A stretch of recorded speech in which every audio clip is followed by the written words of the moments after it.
cuntooyin isugu jira kuwa la kariyo iyo kuwa miro ah ayaa lagu qeexay inay wax badan ku taraan ragga xaaska leh. qodobadan iska indhatir haddii aad tahay iskaabulo ama xaaskaaga aysan kula noolayn, raashinkaaguna ha ahaado mid isku dheelatiran. si guud waxay quburada ugu taliyaan in ragga doonayo xoojinta awoodooda ay sare u qaadaan fitamiin B jirkooda ku jira. waxaa maadadaas badanaa laga heli karaa noocyo ka mid ah digirta iyo looska. haddaba marka laga soo tago taas, kuwaani waa 5 cunto ee wanaagsan ragga aan kor ku soo xusnay.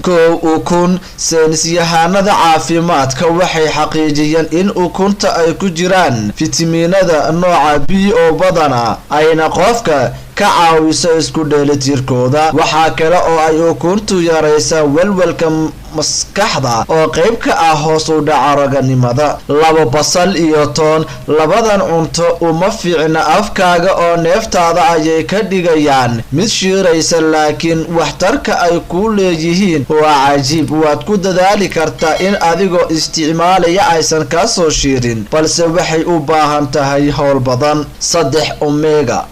maadadan waxay leedahay dufan ay u baahan yihiin hormoonada ragga. waxaa laga heli karaa kalluunka, afkaadhada iyo saliid saytuunka. 4 mooska. waxa uu qani ku yahay maadada loo yaqaano potassium, waxaana uu ragga ka caawin karaa inuu yareeyo cadaadiska dhiigga oo loo baahan yahay marka gogasha la joogo. hadha yalsanin mooska maxaa yeelay faa'iidooyinkaas qaarkood ayaa sidaas u wanaagsan. 5 basbaas.